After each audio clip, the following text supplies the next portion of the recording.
Hey folks, welcome to the Garneau and Will show. This is Ryan Will, and I'm here with Tom Garneau. Say hi, Tom. What's going on, guys? How we doing? So we're going to jump right into things today. We're going to start off with football. Tom, what do you think of these this Wildcard weekend in games? Wildcard weekend was a strange Wildcard weekend.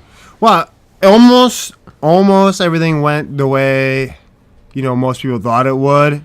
And then just meltdowns in the last second. We'll see. What I think is funny is that the outcomes of the games are kind of what we expected to happen, but over the course of the game, it seemed like it was going to go a totally different direction. Exactly. And then everything just seemed to sort itself out based on the teams playing.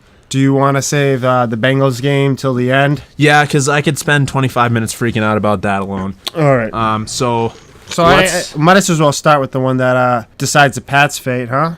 Yeah. Kansas City went to Houston and absolutely demolished them. And you know what? If you didn't see that one coming, you just haven't been paying attention to the AFC South at all this year, which I wouldn't fault you on because it's a disgusting division. And if that game didn't encapsulate that division, if that didn't tell you everything you need to know about how bad the AFC South is, there's no better explanation than that absolute horror show we witnessed. When you think J.J. Watt running the Wildcat in playoff football is a smart decision, honestly, you deserve to be fired yesterday. And you know what, though? It's so Houston Texans to just be like, well, we have J.J. Watt, so let's see what happens. He was a tight end last year, so let's make him a quarterback this year.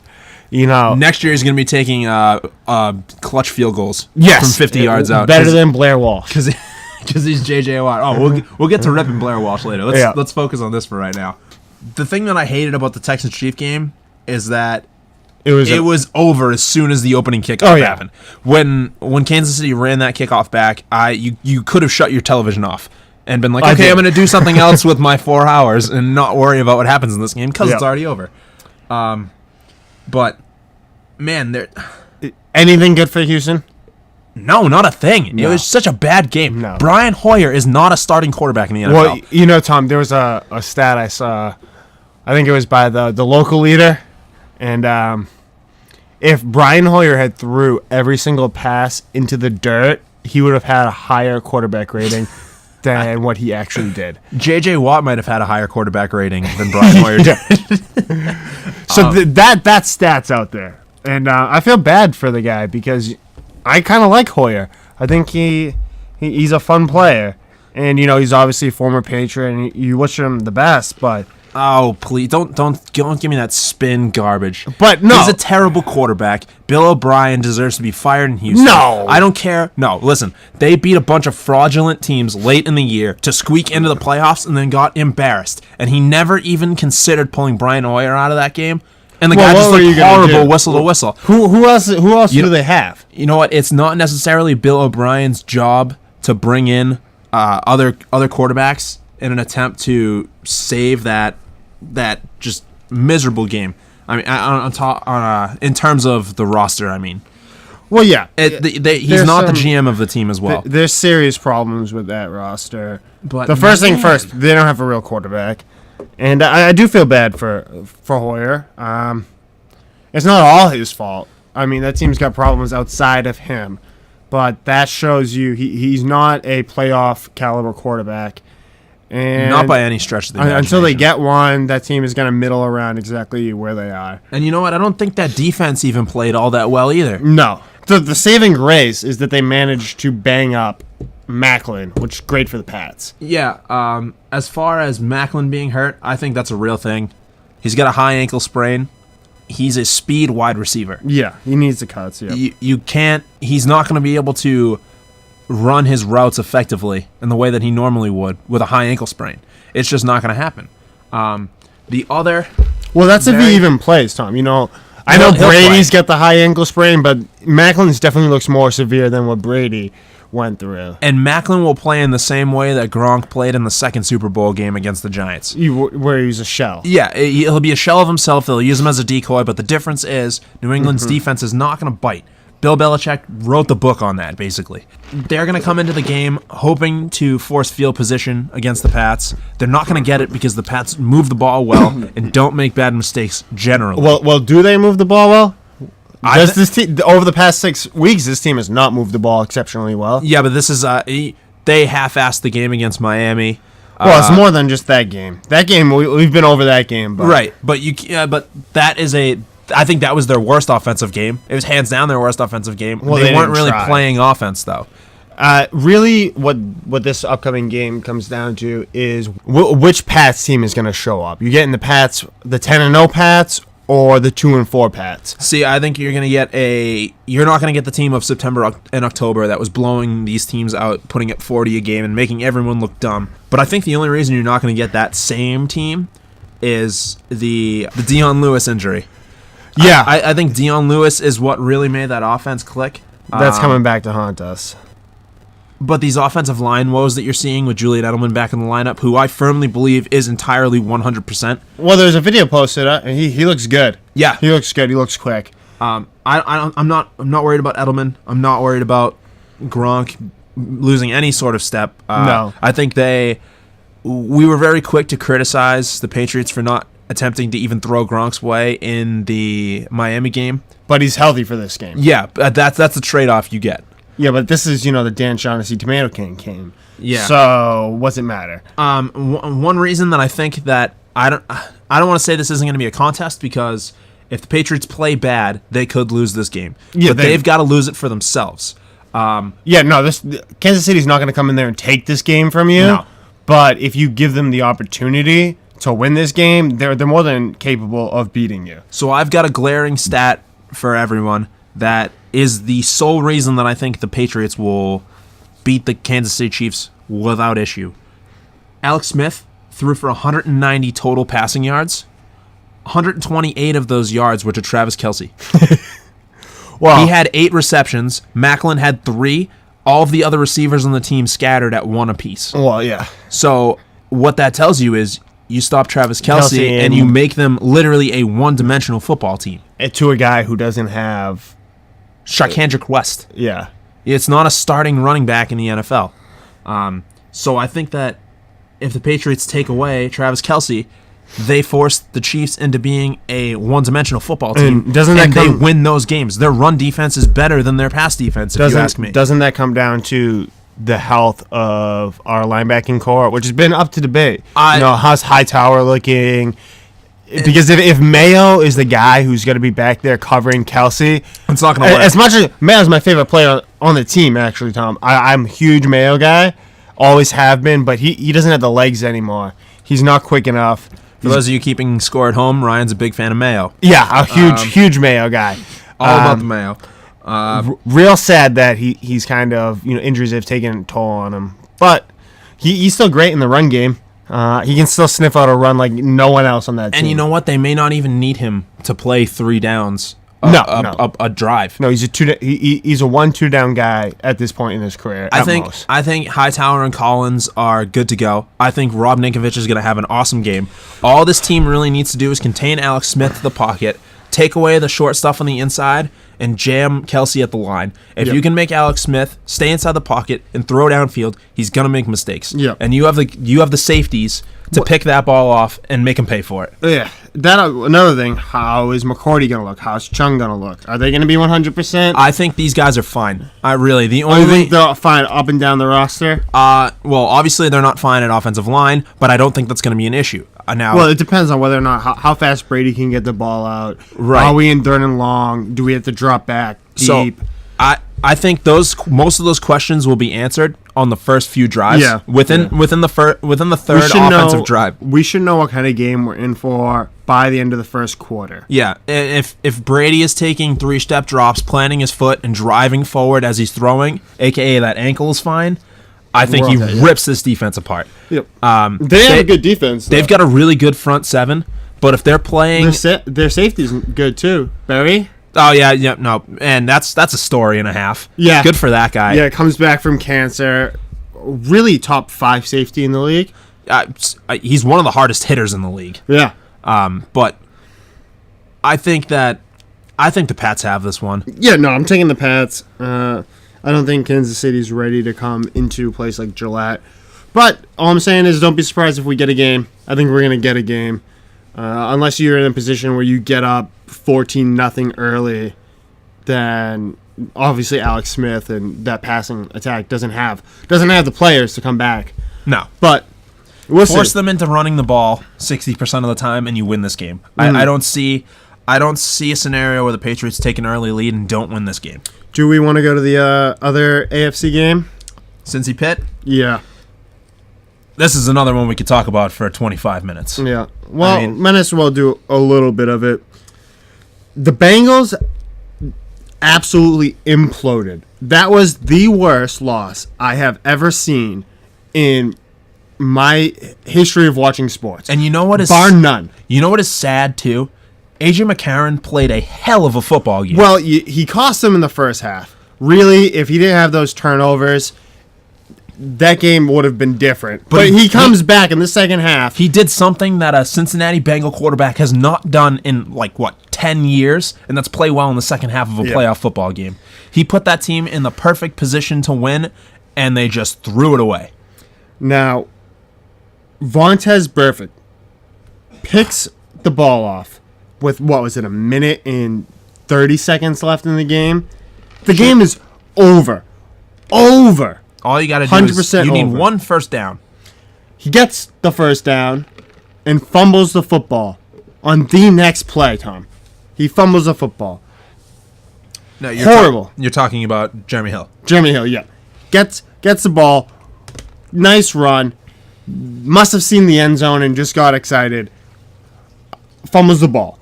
How do you not coach your player, no matter what happens, 2 hands on the ball at all time? That's the only way you can lose the game is a turnover. And you know what? This whole thing comes down to coaching. And how Marvin Lewis hasn't been fired yet beyond me. Way beyond me. Beyond me.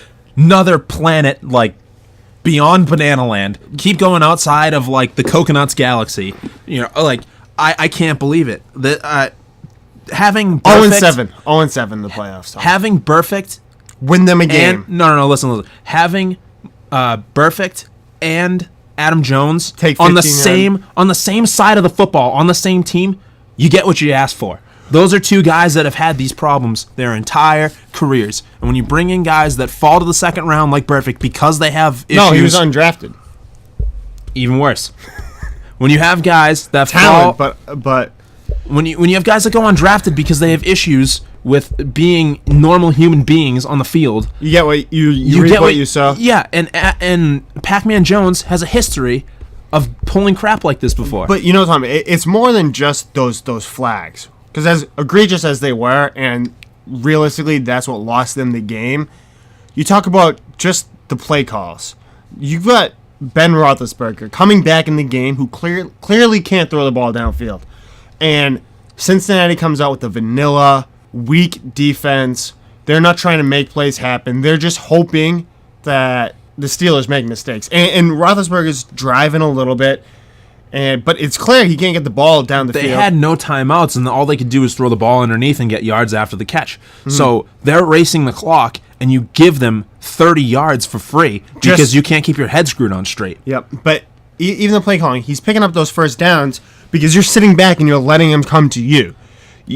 That's been a problem with Marvin Lewis his entire career. Is he's not going to be the type of guy to gamble. He's not going to dial anything up. He's going to wait and let everything come to you.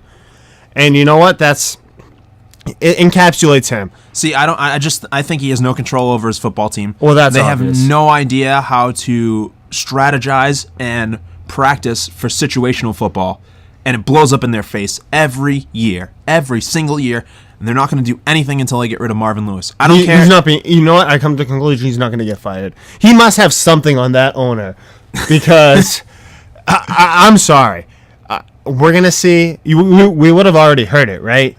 He would have already been fired. You would think, but obviously stranger things have happened in football. I'm not ruling out him being fired just yet. I think it's kind of crazy that they aren't at least interviewing people. Although if they haven't fired him yet and they were interviewing people, they probably wouldn't want that going public. No. Would not be surprised if they're at least interviewing other coaches right now. No, I think he's going to be there next year. I think that he's going to stick around for at least 2 more years. There's a deep coaching pool this year. What if you get Chip Kelly to come into Cincinnati? Chip Kelly, can he... Well, the thing about Chip Kelly is he's a guy who's very clearly dependent on his personnel. And I don't think that the Bengals have the type of personnel to run a Chip Kelly offense. And I'm not sure that Chip Kelly can control those personalities in that locker room. I'm not sure anyone can right now. I really think they need to make some honestly, roster moves. Their best bet would, in fact, be Tom Coughlin. But I don't think he wants that job. I mean, if I were Tom Coughlin, I wouldn't want it either. I think he wants to stay in the division. I think he's going to end up with the Eagles, and I think he wants to come back and embarrass the Giants for pretty much how they shoved him out the door. Yeah.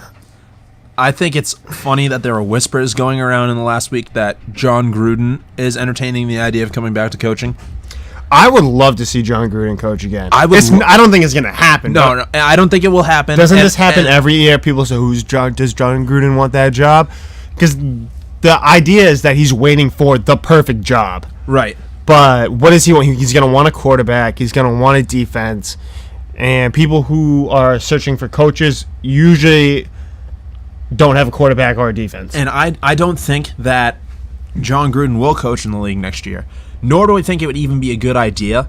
But it would warm my heart to watch John Gruden stand on the sidelines and point at the cameras as he calls the Spider 2Y banana. Like that would make my life, because you know that whoever's in the broadcast booth on that Monday night would be like, oh, and Coach Gruden calls the patented Spider 2Y banana, and they'd cut down and he'd be fist pumping right into the camera like, yeah, baby, I just made that happen, making the comeback. He would make coaching better in the NFL. There's so many bad coaches. I think he's been out of the league too long at this point. I don't think he would really make too much of an impact anywhere. It would be funny to see him go back to Tampa Bay, because that's already a circus. So you might as well just throw him back in there and give everybody a good laugh. They fired Lovie Smith, right? Yes. Lovie Smith is no longer in Tampa Bay. You know, that's a franchise that probably wants to just stick with the guy for more than a year or two. They gave Lovie 2 whole years. 2 whole years. Yeah, two whole years. Granted, he got Jameis Winston as a starting quarterback first year in. And that team improved. I couldn't get any worse than they were. The year after, or the year prior to him entering, they went winless. Or one win? One win, yeah. Then they improved to 3 wins last year. And this year, what do they end up with, 5 or 6? Yeah, a couple wins. I mean, a team that's on the rise. Still not serious contenders just yet. No, not even close. But they've improved over the last 2 seasons under Lovie Smith, and they cut the cord, which I think is a little early for that. No. Let's get back to that Bengals-Steelers game. Steelers are hobbled. I don't think they're as bad off as they might lead on. The Antonio Brown injury is looking more and more like it was fake, which I guess gives that Pac-Man rant. Now they're saying Antonio Brown is fine and he's going to be good to go in Denver. No, see, listen, I think he was out cold on the field. I don't. I think he was out cold. The way that he fell to the ground, he gives himself... If that guy was faking, he deserves an Oscar. Well, that's what Pac-Man says. Yeah, well, Pac-Man's also an idiot. Pac-Man Jones, idiot. Moron. Loser. Don't care. The guy's worthless. He's a good player. He's a good player, but he's a stooge. Oh, yeah, 100%. Absolute stooge. Horrible person. Zero respect for the guy. Him and Vontaze Burfict, best friends. They deserve each other. They got really deserve. Oh, yeah, it's beautiful. But the reason why I bring this up is it's looking like a layup game for the Broncos. And if we all have what comes to fruition with what we expect with the Pats game, us beating Kansas City, it brings me right back to why on earth did you throw away a game and now look like you have to go into Denver? No. This is exactly what I was worried about. No. You've got a Ben Roethlisberger who can't throw 15 yards down the field. He's not gonna go into Denver and win that game. All right, and then you have to go to Denver. I wish we were simulcasting right now, because I've been shaking my head no furiously for the last 45 seconds while I let you say that. Yeah. To the point where I have a headache right now. Good, I'm glad. But I'm going to try to make this point coherently. Antonio Brown is fine. He'll be fine next week. What's it matter? Listen. Antonio Brown is fine. I think he was knocked out. He may have a concussion, but he'll pass the protocol because he wants to play this week. Yeah. That will happen. Ben Roethlisberger, if ever there was a quarterback to get shaken up and be fine miraculously in the next week, he's that guy. He's a tough SOB. It's an AC sprain. That's in your throw. If it was in his left arm, whatever, that's fine. Doesn't matter. in his throwing arm. There's no way he's going to have the same arm strength, Tom. It's impossible. Give him a week with Peyton's doctor, man. He'll be fine. This is like, it's textbook Ben Roethlisberger. He goes out there, goes down. They cart him off the field. They start to lose the game. All of a sudden, Ben Roethlisberger's fine again. Comes into the game, leads a game-winning drive. It's like, you saw it on this that is drive. like the He couldn't second. make the same throws. But give him a week to rehab, and these guys heal so much faster than you or I ever would because they're professional athletes. No, I and don't they think have that's access. why. I think it's because of the drugs, Tom. I was gonna say they have access to the most advanced medical equipment in the world. Nice training regimens. Yeah, well, we'll call it 50-50, all right? We'll call it 50-50. But it's textbook Ben Roethlisberger. This guy is one of the he's a different tough. breed of quarterback. Yeah, It's he's tough. gross what he can do. I think a he's tough going to guy. be fine. I think Antonio Brown is fine. I think they're going to give Denver a hell of a game. I'm not going to go ahead and make a pick just yet. I'm going to wait till the end of the show. Oh, I am. I'm going to wait till the end of the show. I'm going to mull it over while you're talking about other things I don't care about. Broncos are going to win that game. Broncos are going to win that game. No, I'm still subscribed to the Poopy Pants Manning theory. Well, it's great because now both of the quarterbacks in that game are going to be able to get the ball down 15 yards. So really, it works out perfectly. This is going to be a war of attrition of a football game. It might be a rough one to watch. I really hope it's not because that's a really good matchup. But right. if we want to talk about just other blunders in football this weekend, Blair Walsh. Blair, I feel bad for the guy. I almost don't even want to cover it because I know he's going to get it from all angles. No. He deserves to be made fun of, Ryan. Absolutely deserves to be fed. He should have hit that field goal with a watermelon hold, with the ball on its side. Yep. It's 27 yards, albeit from the left hash. Not an excuse. You're a professional kicker. He was banging field goals the entirety of the game. He hit field goals. That's what he hit, like a 43-yard field goal in that cold at one point to take the lead. He absolutely choked. I don't get it though. Like everyone on Twitter was blowing up the laces out. Yeah, you dropped the Ace Ventura reference. Yeah. Yep. Hilarious. Honestly. For those of you in tune with the Twitter world, former Patriots punter Zoltan Mesko chimed in and said, the laces being inward doesn't really affect direction at all. It's more distance. So from 27 yards, it might have felt a little weird on his foot, but it should not have thrown the kickoff that much. No. And I'm inclined to believe that because, honestly, it makes sense. Yeah, I've and got nothing to compare it to. I've got no point of reference. The best video I saw was some kid and his friend set up on the 27-yard line in the snow. And he drilled it. And he drilled it with like 5 yards to spare, and he turns to the camera and says, it was that easy. No cleats. He did it in sneakers. In sneakers in the snow. Yeah. So, I mean, I understand there's pressure, and as a kicker, you're pretty apt to choking, especially in a big spot like that, but you had the Seattle Seahawks beat. How many times is Russell Wilson going to be gift-wrapped a game in the playoffs in his career? Well, you know what the worst thing for kickers is that when they make that mistake, everyone knows, but throughout the course of the game, there are so many players who make huge mistakes that, like, lead to first downs or stuff like that you just don't see because you're not looking for it. But where I lack the sympathy for them is you have one job. Yeah. It is the easiest job in football if you don't poop your pants. Just kick the ball through the uprights. 27 yards. Yep. But really, Russell Wilson has a horseshoe shoved so far up there. Oh, if the things that happen to Russell Wilson in professional football happen to me in everyday life, I would believe all the crazy things that he does too. Yeah. Like concussion water, totally. Oh, crazy devout Christianity, yeah, sign me up. Because maybe God does like the Seahawks. Nothing bad ever happens to the guy. Every time he's in a spot where they could lose a game in the playoffs, something just breaks his way. Poof. Yeah. Everything's okay and they win the game. Yeah. Him and Tim Tebow must be like best buddies. Maybe there's something to it. You know, God must actually love football. That's the only explanation I come up with. Why did those two guys get all the luck in the world? I don't know.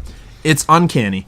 But I think that Seahawks and Carolina is going to be a great game. Oh, absolutely. It'll be fun to watch. And you know what? I'm going to put it on the record right now. I think Seahawks are going to win that game. I will say this. I'm sticking tough to my boy Cam Newton. I think that Carolina is going to win that game. But if the Seahawks win that game, there's absolutely no way they're not in the Super Bowl. No, that's not true at all. No, that's not true. If the Seahawks beat the Panthers, They are that team that you give them one free win, they go out and earn one, and they blow the next team out of the water. Nope, I disagree entirely. But we'll get to that because it's coming. Now, Washington Redskins versus Packers. Well, the Packers made us look a little silly. Yeah, I feel like we need to actually take a second here to apologize to the Green Bay Packers. Because we didn't even... We looked at each other and didn't even contemplate that and just said, Redskins. Yeah. Packers look like garbage. I don't care. Here's the fact of the matter is I still hold true to the fact that the Packers suck. I just didn't give the Redskins enough credit in their suctitude. Dude, I think Deshaun Jackson might actually be the dumbest football player on the planet. Up there. How do you not break the plane there? They left... Because of that play and the missed extra point, they left 6 points on the field that should have been on that board, and that would have been a huge momentum changer in that game. They started so hot. Yep. They came out of the gates on fire. Well, really, that team has a lot of flaws. They don't have great weapons. You know what, Kirk Cousins? Good on Kirk Cousins. Good. He played a good game. Tom, can I ask you a question? Do you know who leads the NFL in completion percentage this year? It's got to be K-Cuz. Yep, Kirk Cousins. Kirk freaking Cousins with almost 70% completion. That's up there. The whole reason that game got out of hand the way it did in the second half was the Redskins' running D just crumbled. What that team? James Starks went into the game and absolutely took over the second half. Yeah, well, Eddie Lacy did some things that I wish he could have done during my fantasy season. Yeah, I'm right there with you. But real salty about that auto draft. Anytime you give up 6 out of 7 scoring drives, you're not going to win a football game. It's you just can't do it. But my big question is, where are those Redskins if they didn't send all those picks to trade up for RG3?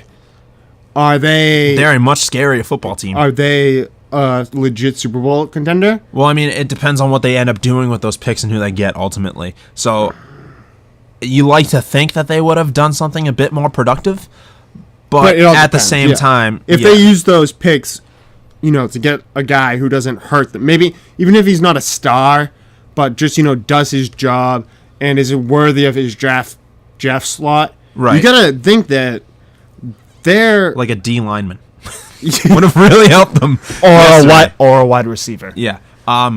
Side note: Jordan Reed might be the most underrated offensive player in the NFL. Oh, he's nasty. He's unbelievable. The guy was an animal yesterday. Tom, did you see that one-handed catch to save what would have been an interception? Yep, I did. Unbelievable. Tom, so the Cardinals get a layup game.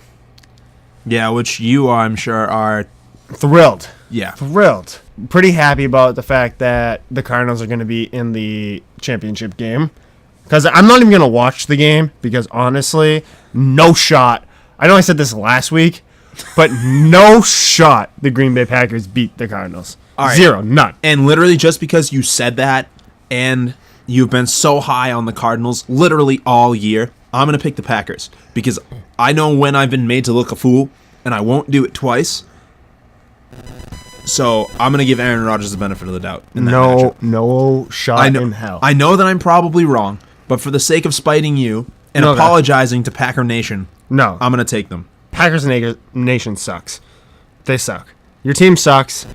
Your coach sucks. They're like one of the best fan bases in football history, though. Don't care. Your team sucks. Your coach sucks. Your quarterback is clearly hurt. There's something wrong with them. Cardinals win that game going away. Someone call the fire department. Ryan's got some fire takes today. The hottest of takes. All right. I mean, they're all wrong, but... We'll see, Tom. All right, so we spent a lot of time on football. Let's talk some hockey. Some hockey, huh? Big Bruins game. Yeah, big one tonight. The Rangers. In Madison Square Garden. The Rangers are absolutely a better team than you. Debatable. It's debatable. If we win this game, I might go streaking because I don't even think it's going to be close. That's on the record.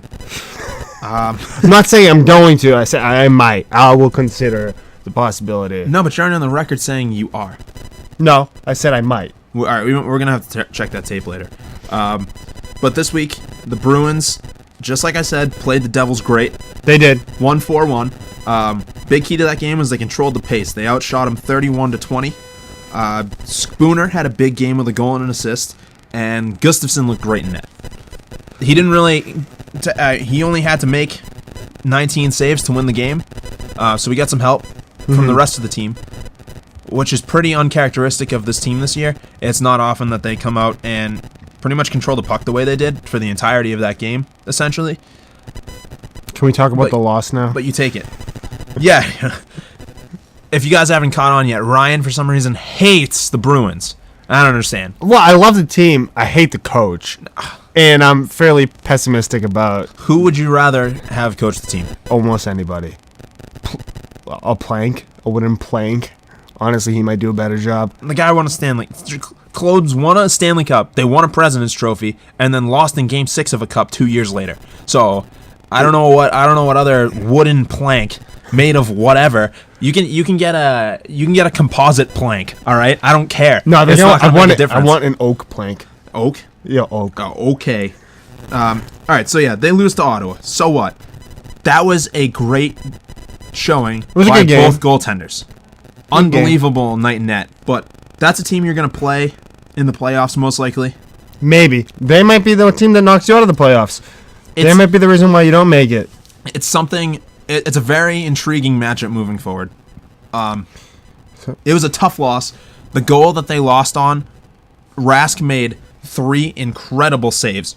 Obviously, the game went into overtime, 3-on-3 format. Rask made 3 saves that he really had no business making before they finally put the thing in. And it's one of those losses that I watched the entire game. They played with him the whole time, all the way up and down the ice. And like we said, that's going to be a team that you're either battling with for a playoff spot or that you will play in the playoffs. One or the other. You know what the funny thing is? After Ottawa beats you, they go and get shell-shocked by the Caps. 7-1. And the Washington Capitals have completely run away with the Eastern Conference. Oh, yeah, 100%. If you don't think they're the best team in the East, you're just not paying attention. They're honestly, they're the best team in hockey right now. Well, let's put it this way, Tom. The Florida Panthers have won 12 games in a row. Which is incredible. Still sit 11 games behind the Capitals. 11 points? Oh, yeah, 11 points behind the Capitals. Unreal. So that's pretty much locked up. So, looking ahead, Bruins obviously have the Rangers tonight. They get the Flyers Friday night and the Sabres Saturday. Oh, no, excuse me. They have the Flyers Wednesday? Thursday? Gotta be Wednesday because they have the Sabres and Leafs Friday and Saturday. Flyers, Sabres, Leafs are all games that you should win. The Flyers are relatively close to you in the standings. Sabres and Leafs are among the bottom 4 in the Eastern Conference. There's not a whole lot more to be said that if you want to be a playoff team, those are the types of teams that you need to beat on the regular. You have the talent to do it. You're playing halfway decent hockey right now. You can keep up. You should get at least a point out of both of those games. Really should be, or all 3 of those games really. You should be looking to win at a minimum 2 of them. 2 out of 3. Yeah, realistically. Especially then we've got at Montreal, which tough spot. Anytime you go to the Bell Center, it's a tough game. Montreal hasn't looked their best recently, but they kicked the crap out of you a week ago. So you got to show me something there. Do you want to take an early pick on that game? No, we'll wait till next week because I want to see how these games play out. Obviously, if they lose all 4 of these games, I'm not going to feel good about them going into Montreal. No. But as it stands right now, last week you kept up with the Capitals really well. You kept up with Ottawa and got a point out of them this week. You beat the Devils, who are a team that are pretty much neck and neck with you in the standings for the East. If you can win the games against Flyers, Sabres, and Leafs, you're in a good spot. This is the time to fatten up if you're the Bruins, and if you can give Montreal a good game and get out of there with a point, you're in real good shape. Real good shape. Especially where so many teams in the East are locked at 49 points. Yeah. I think there are 4, maybe 5 teams at 49 around like points. 49. Yeah. No, like at 49. There's like a 4-way tie for 3rd place in the Eastern Conference right now. And the Bruins are only 2 points out of that, I believe. So yeah, there's a lot of room to gain some ground, gain some points, pull away a little bit. Yeah. Now, in my opinion, you got a lot of room to drop out of contention. Yeah, because you always take the negative when you're talking about the Bruins. Oh, it's infuriating. Well, that's enough of that hockey talk. Let's do some. Before we get into anything else here, a little quick note on the side. The NHL came out this week and immediately decided they were not doing the fan vote for the All-Star game next year. So, good job, Internet. You ruined a nice thing. No, the Internet did a great thing for a year, okay?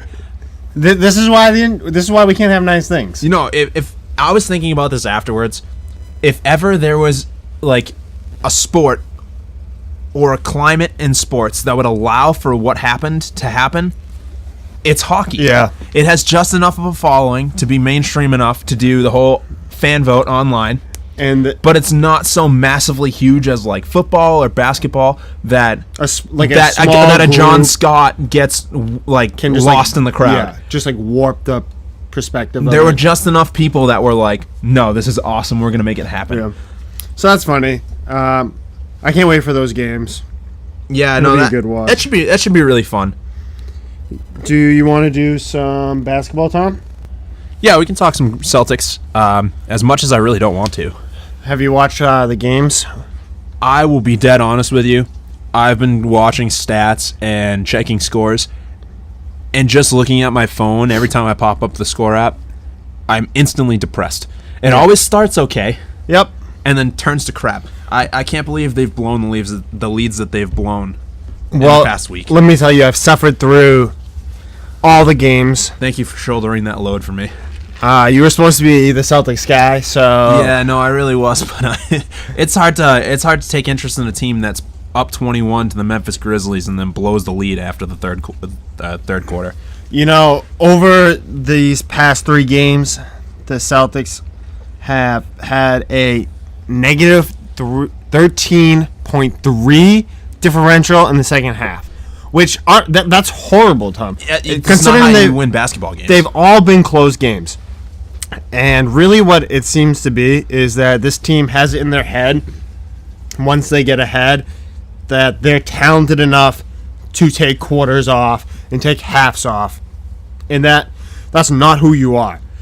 You are not the Golden State Warriors. You are not the Cleveland Cavaliers.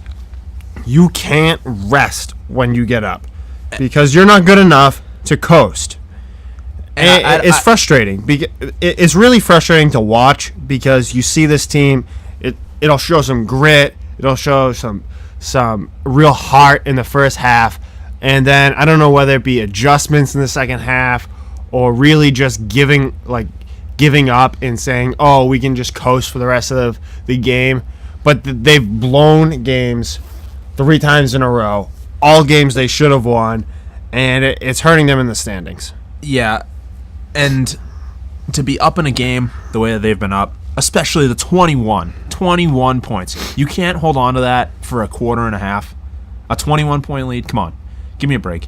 It's embarrassing. I think the problem is actually pretty simple.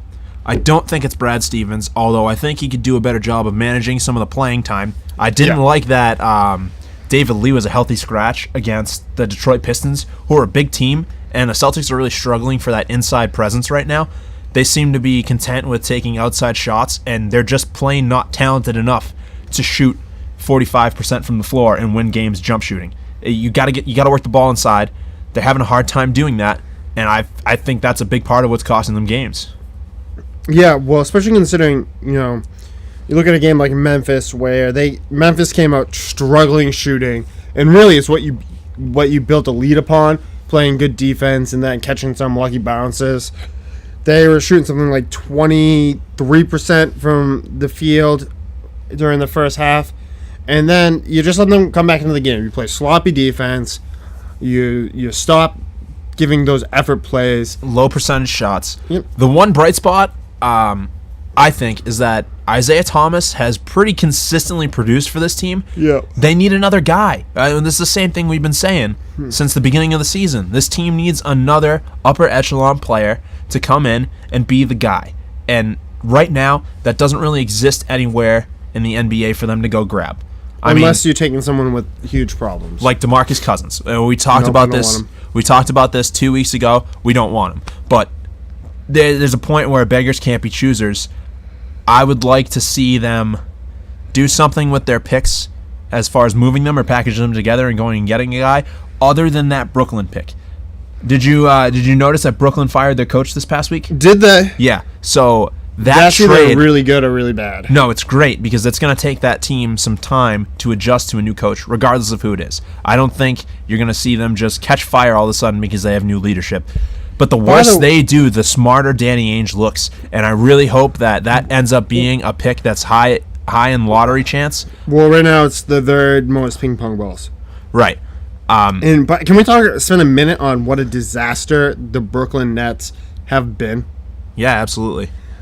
The amount of trades they've done and the amount of really just thrown away picks. For it. They've sent talent.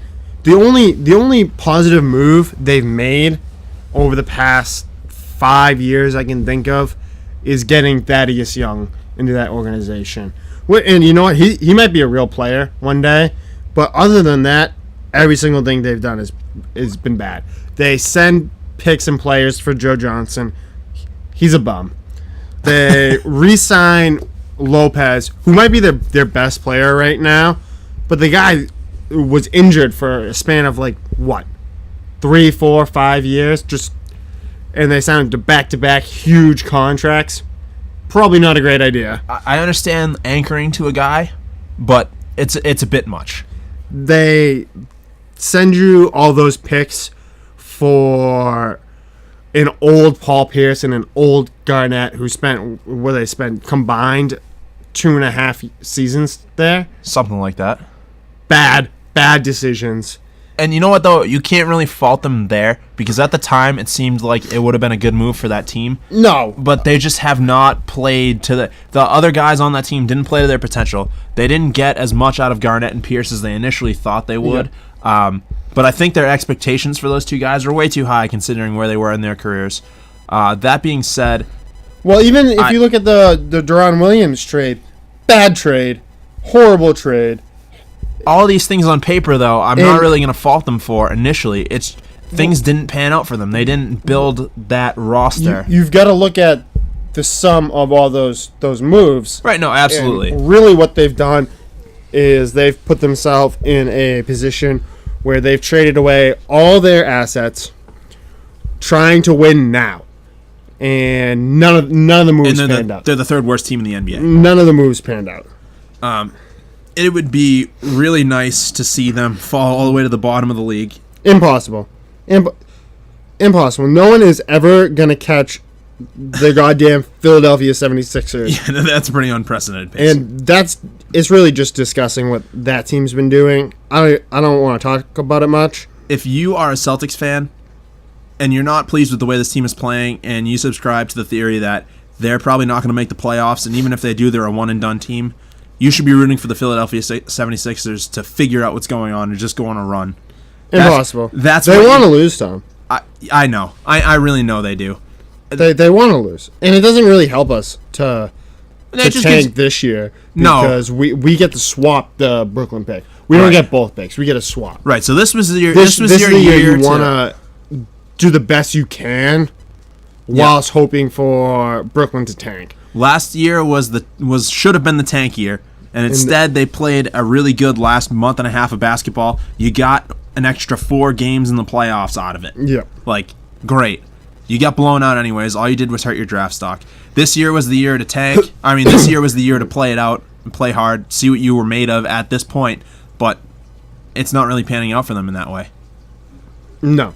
And essentially what you're going to get is, at best, 6 seed in the East. And it's not good enough to go toe-to-toe with Cleveland or any of the other powers in that conference.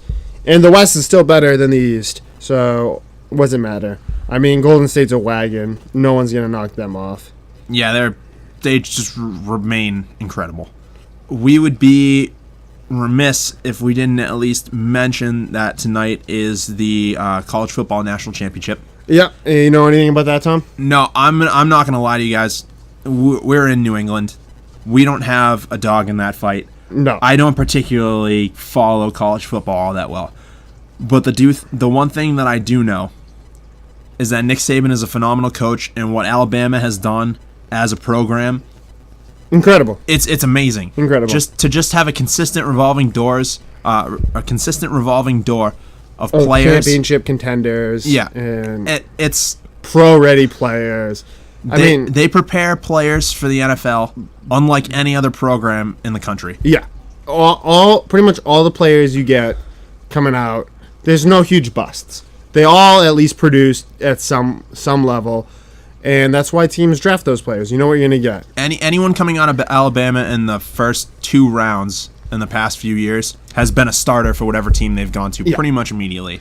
One of the best examples of that in terms of the Patriots, Dante Hightower. Yep, great player. He might be the best pure linebacker on the team. And I still got to give it to Jamie Collins, but potato, whatever. I think they're different style of players. Jamie Collins is more of a blitzing. Hightower is your cover guy. He's really good at reading the defense. But take it for what it is. I have Alabama tonight. Well, granted, I'm not going to sit here and pretend I know anything about the matchup. Really, what you got to look at is one team has a history of success and the other team is the belle of the ball. Yeah, granted, they're undefeated. They're the undefeated team. Right. And never take that away from them, but it seem like you're not anyone in college football until you've beaten Alabama? It does. They are the measuring stick of college football. And I have all the faith in the world that they're going to win tonight. Well, it'd be tough for anyone straight face to not take Alabama. Because, there's a reason why they're there all the time. Yeah, it's not a fluke. That's for sure. Anything else you want to talk about tonight, Tom? That was all that I had. Yeah, I think that's about it. And I guess we'll be signing out, and we'll catch you guys next week.